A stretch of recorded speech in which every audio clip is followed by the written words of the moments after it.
আল্লাহর কাছে ক্ষমা চাও, বলো যদি আল্লাহর কাছে ক্ষমা চাও, বলো গফারতু লাক, আল্লাহ বলছে ক্ষমা করব, ওয়ালা উবালি, কারো পরোয়া করি না।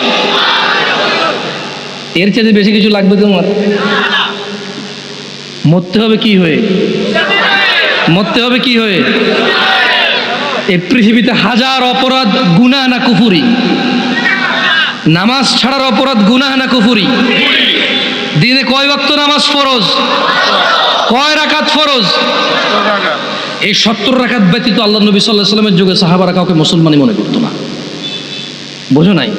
সাহাবারা বলছেন যে মানে আল্লাহ নবীর যুগে সাহাবারা সাল্লাল্লাহু আলাইহি সাল্লাম কোনো গুনাহকে কুফরি মনে করতো না। শুধু যে নামাজ ছেড়ে দিত, নামাজ ত্যাগের গুনাহকে তারা কি মনে করতো? কুফরি মনে করতো। আমি আর তোমাদের বেশি কিছু বলবো না, আমি চলে যাব। শোনো, ছেলে যত খারাপই হোক, যত অন্যায় অপরাধ করুক, শেষ পর্যন্ত বাপের সম্পদের মালিক কে? আরেকজন পৃথিবীর যত ভদ্র হোক, নম্র হোক, ও পাবে কিছু? মা তার সন্তানকে যতই মারুক, শেষ পর্যন্ত শলার দাগের মধ্যে, বেতের দাগের মধ্যে তেলটা কে লাগায়? মলমটা কে লাগায়? চুলগুলো কে আশ্রয় দেয়? জামা কাপড়গুলো কে ধুয়ে দেয়? মা ধুয়ে দেয়। জ্বর হলে মাথায় জলপট্টি কে দেয়? মা দেয়। আবার এই মাই কিন্তু এক একবার খেপে গেলে শলার মুঠা ভেঙে ফেলে পিটতে পিটতে, করে কিনা? আস্থা রাখো ভাই আমার, কোরআন সুন্নাহর মধ্যে আস্থা রাখো। আমরা যদি আল্লাহর বান্দা হই, কার বান্দা? আমরা কার বান্দা হব? তোমাকে আমি বলি, শোনো, আমি শেষ আমার ওয়াজ। আমরা যদি আল্লাহর বান্দা হয়ে মরতে পারি, এরপরে আমরা যখন আল্লাহর সামনে যাব বিচারের মাঠে, কোরআন সুন্নাহ অনুযায়ী, তোমাকে আবার বলতেছি, তুমি যদি কোরআন পড়ো, হাদিস পড়ো, তুমি এগুলা দেখবে, এভাবে জিনিসটা বুঝতে পারবা। তুমি যখন আমরা মরবো, হিসেবের টাইম আসবে, আল্লাহর সামনে যখন আমরা উপস্থিত হব, যখন আমরা কুফরি করব না, শিরিক করব না, যখন আমরা কি করব না, কুফরি করব না, শিরিক করব না, আল্লাহর সামনে গেলে আমাদের অনেক গুনাহ যদি থাকে, এটা আল্লাহর ক্ষমতা। আল্লাহ আমাদেরকে শাস্তি দিবে অথবা ক্ষমা করবে। আল্লাহ আমাদের শাস্তি দিবে অথবা ক্ষমা করবে। এটা কার ইখতিয়ার? সিদ্ধান্ত কার? আল্লাহ। ধরে নাও আল্লাহ আমাদেরকে ক্ষমা করে দিয়েছে, তাহলে আল্লাহ আমাদেরকে জান্নাত দিল। কি দিল? ওকে। ধরে নাও আল্লাহ আমাদেরকে ক্ষমা করে নাই, তাহলে আল্লাহ আমাদেরকে শাস্তি দিবে। কি দিবে? কিন্তু ওই যে আমরা মুমিন মুসলমান, এই শাস্তি চিরস্থায়ী হবে না। কি হবে না? কি হবে না? ওই যে যার যে অপরাধ, চুরি করলে 6 মাস জেল, ডাকাতি করলে 1 বছর জেল, মানুষ মারলে 12 বছর যাবজ্জীবন জেল, ওই হিসেবে আমাদের অন্যায় অপরাধ অনুযায়ী শাস্তি পাবো। কি পাবো? যদিও শাস্তি বড় ভয়ঙ্কর, আল্লাহ আমাদেরকে আশ্রয় দিক। আমিন। আমি তোমাদের বলি, আবার বলি, শোনো, বোঝার জন্য বলি। আমি তোমাদেরকে কি বলতে চাচ্ছি, তোমরা কি বুঝতেছো ভাই? আমি বলতে চাই যে অপরাধ করো। আমি মূলত বলতে চাচ্ছি তোমরা মুসলমান হয়ে মরো ভাই। আমি মূলত বলতে চাচ্ছি আমি যাতে মুসলমান হয়ে মরতে পারি, কারণ মুসলমান হয়ে মরলে অন্যায় অপরাধ থাকলেও আল্লাহ যদি ক্ষমা করে দেন, তিনি গফুরুর রহিম। আর যদি আল্লাহ বিচার করে, তাহলে তিনি কাহ্হার, কঠোর। তিনি যদি শাস্তি দেয়, কেউ শাস্তি ঠেকাতে পারবে না, কিন্তু তিনি কারো উপরে জুলুম করবে না, অপরাধ অনুযায়ী শাস্তি ভোগ করবে। এরপরে আল্লাহকে পবিত্র করে সুন্দর করে জান্নাতে ঢুকাই দেবে। আর শোনো শোনো শোনো শোনো শোনো শোনো শোনো শোনো, তোমার চাইতে ছোট জান্নাত কেউ পায় নাই। তুমি এই পৃথিবী সমান 10টা পৃথিবীর মতো জান্নাত পাবা। সুবহানাল্লাহ। তোমার চাইতে ছোট জান্নাত কেউ পায় নাই, এর থেকে ছোট আর কম কেউ পায় নাই। পৃথিবীর তুলনায় পৃথিবীর চাইতে বড় 10 গুণ বড় জান্নাত পাবা। কি হয়ে মরতে হবে? কয় রাকাত নামাজ পড়ে মুসলমানরা? কয় রাকাত? 17 রাকাত। যাও, আরো 2 মিনিট বলবো নাকি? আচ্ছা, 2 মিনিট বললে তোমাদেরকে একটা জিনিস বলে চলে যায়। দাঁড়াও দাঁড়াও দাঁড়াও দাঁড়াও, আমি দেখেই বলি, বুঝছো, যাতে ভুল না হয় আমার। হ্যাঁ, এতক্ষণ তো আমি বলছি না তোমাদেরকে যে অনেক অপরাধ হচ্ছে গুনাহ, নামাজ ছেড়ে দিলে হয়ে যায় কুফরি। এটা তো আমি বাংলাতে বলছি না। আসো এবার হাদিসের ভাষায় বলি, কেমন? মনোযোগ দিয়ে শোনো, দেখো তোমার কাজে আসে কিনা। আন জাবের রাদিয়াল্লাহু আনহু, সাহাবীর নাম কি? জোরে বলো, সাহাবীর নাম কি? জাবের।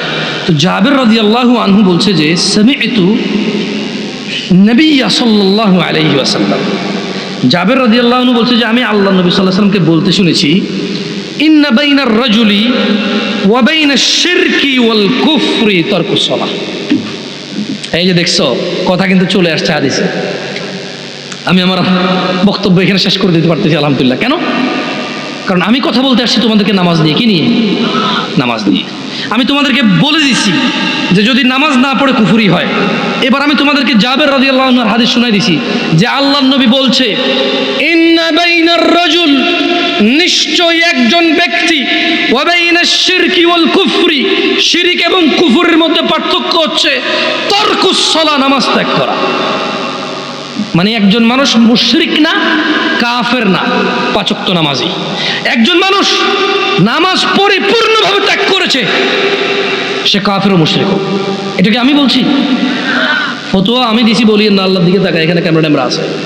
জাবের রাদিয়াল্লাহু আনহু বলছে যে উনি শুনছে আল্লাহ নবী বলছে যে ব্যক্তি কাফের আর মুশরিকের মধ্যে পার্থক্য হচ্ছে কি? সালাত। আমরা কি মুসলমান হয়ে মৃত্যুবরণ করতে চাই? দিনে কয় রাকাত নামাজ? ফজরে কয় রাকাত? জোহর, আসর, মাগরিব, ইশা, এগুলো ছাড়া কেউ মুসলমান থাকা সম্ভব? আমরা মুসলমান কিনা? আকুলু কওলি হাযা ওয়াস্তাগফিরুল্লাহ লি ওয়া লিসাইরিল মুমিনিন ফাস্তাগফিরুহু ইন্নাহু হুয়াল গফুরুর রহিম। আমি আল্লাহর কাছে ক্ষমা চাই আমার নিজের জন্য এবং আপনাদের জন্য। আল্লাহ তাআলা আমার পিছনের যত নামাজ ত্যাগ করেছি তা ক্ষমা করে দিন, আমিন। আমার পিছনের সমস্ত গুনাহকে আল্লাহ নেকিতে পরিবর্তন করে দিন।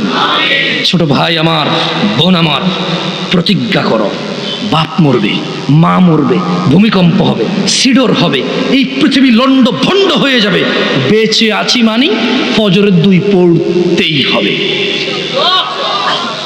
বেঁচে আছি মানে জোহর, আসর, মাগরিব, ইশা পড়তেই হবে। একটু আগে সিগারেট খেয়েছি, একটু পরে আযান হয়েছে, নামাজ পড়তে হবে।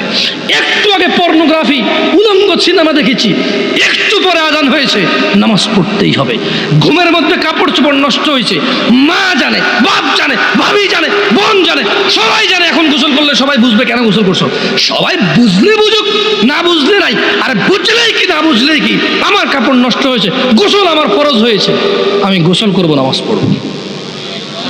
রাতে আমার ঘুম আসে নাই, বন্ধু বান্ধবের পাল্লায় পড়ে সারা রাত বসে বসে উলঙ্গ ছবি দেখেছি, যা অত্যন্ত ঘৃণিত এবং যা আমার জীবনকে তছনছ করে দেবে, যা আমার জীবনের বরকত নষ্ট করে দেবে, যা আমাকে লাঞ্ছিত অপমানিত করবে, এমন অপরাধে লিপ্ত ছিলাম। কারণ এই জানাবে বিচার যে করবে, যে জানার সাথে জড়িত, সে অপদস্থ হবেই হবে। আপনি আখিরাতে তো তার আছেই। এই একটাই অপরাধ জানাবে বিচার, একটাই অপরাধ অশ্লীলতা, যেটা শাস্তি আল্লাহ দুনিয়াতে দিয়ে দেয়। কোথায় দেয়? আখিরাতে তো আছেই। সারা রাত উলঙ্গ ছবি দেখেছো, দেখে নিজের জামা কাপড় নষ্ট করেছো, অপবিত্র করেছো নিজেকে, অসুবিধা নাই। গুনাহ যা হওয়ার হয়ে গেছে, গুনাহ নিয়ে পড়ে থাকলে চলবে না। গুনাহ যা হওয়ার হয়ে গেছে, গুনাহ নিয়ে পড়ে থাকলে চলবে না। যাও গোসল করো, ফজরে আযান হয়েছে, সালাতে যাও, 2 রাকাত সুন্নত পড়ে আল্লাহর কাছে ক্ষমা চাও, 2 রাকাত ফরজ পড়ে আল্লাহর কাছে ক্ষমা চাও। আর দেখবা না, প্রতিজ্ঞা করো। আবার দেখে ফেলেছো, অসুবিধা নাই, জোহরে আযান হয়েছে, যাও মসজিদে, যাও গোসল করে 2 রাকাত নামাজ পড়ো, আল্লাহর কাছে ক্ষমা চাও, প্রতিজ্ঞা করো। আর দেখবা না, আবার দেখে ফেলেছো, অসুবিধা নাই, পরের ওয়াক্ত আযান হয়েছে, যাও মসজিদে যাও। কারণ মনে রাখবা, সকল অপরাধ গুনাহ, নামাজ যদি ছুটে যায় কুফরি আর শিরকি হয়ে যাবে, ছাড়া যাবে না নামাজ। আমি কি বুঝাইতে পেরেছি? তোমরা কি, আমি যে জন্য আসছি, আমি কি তোমাদেরকে কোনো মেসেজ দিতে পারছি? পারছি তো? তাহলে এবার আমি বিদায় নিই। জাযাকুমুল্লাহ খায়র ওয়া আহসানাল জাযা। ওয়াসসালামু আলাইকুম ওয়া রাহমাতুল্লাহি ওয়া বারাকাতুহু।